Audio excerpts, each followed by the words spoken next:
Long before humans built cities, before kingdoms rose and fell, before modern cattle grazed in fields, there existed a beast so mighty, so awe-inspiring, that it shaped both nature and human culture for thousands of years. This was the Aurochs, the great wild bull, the ancestor of all domestic cattle. The Aurochs first appeared almost 2 million years ago, during the Pleistocene epoch, spreading across Europe, Asia, and North Africa. They lived through ice ages, survived predators, and adapted to changing climates. For millennia, they stood as rulers of the wild grasslands and forests, towering over other animals. Male aurochs were giants, over 6 feet tall at the shoulders, weighing well above a ton.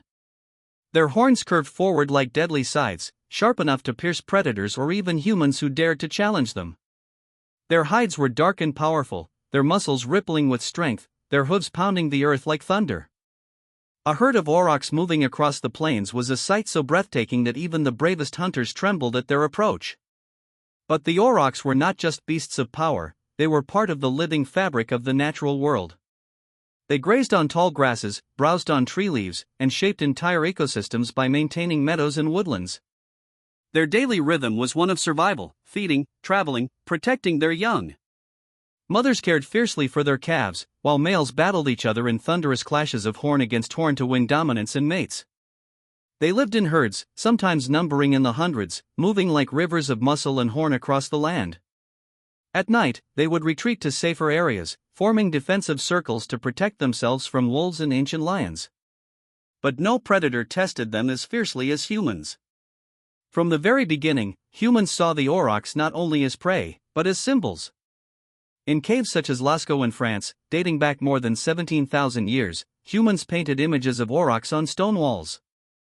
These paintings were not simple decorations, they were spiritual, sacred, perhaps prayers for strength, fertility, and survival.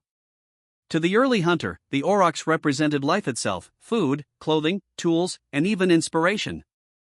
As human civilization grew, so did the relationship with the aurochs. Around 8,000 to 10,000 years ago, humans began the long process of domestication. From wild aurochs came the first domestic cattle, the cows and bulls that today live on every continent. Every glass of milk, every piece of beef, every dairy farm in the modern world can trace its origins back to the mighty aurochs. They were not just wild beasts, they were the ancestors of an animal that changed the course of human history. Yet while some aurochs were domesticated, their wild kin continued to roam the forests of Europe. In ancient times, they were feared and revered.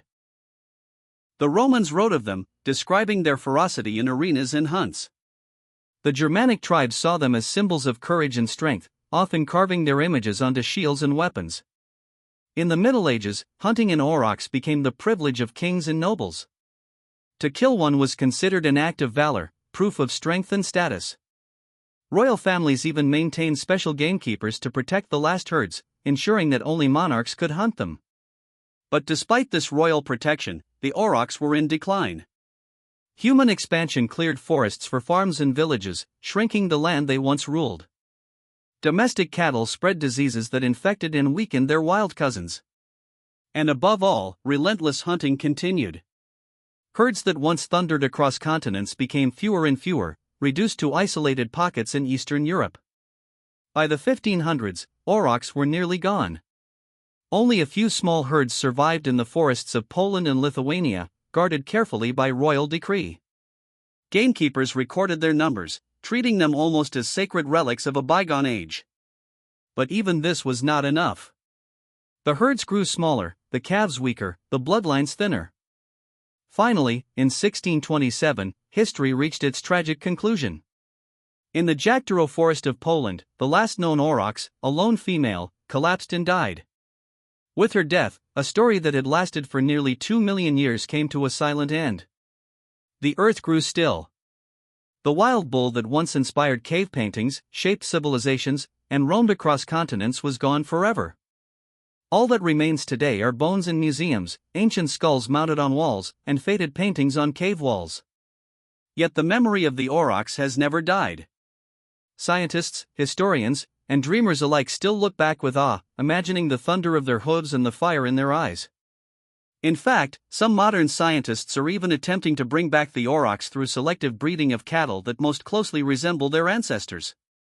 These efforts, known as backbreeding projects, have created animals that look strikingly similar to aurochs, though the true wild spirit can never be fully recreated. The story of the aurochs is more than just a tale of extinction. It is a mirror held up to humanity. It shows us how deeply nature and culture are connected, and how fragile even the strongest of creatures can be when faced with human greed. The aurochs was brought down not by natural predators, but by deforestation, disease, and overhunting. Its extinction stands as a warning for the animals we share the planet with today: elephants, rhinos, tigers, and countless more. The mighty aurochs once ruled the wilderness. Now it survives only in memory, in art, and in the cattle that walk our fields. But its story whispers a question into our hearts. Will we learn from the past and protect the creatures of today, or will we repeat the same mistakes, leaving only bones and paintings behind?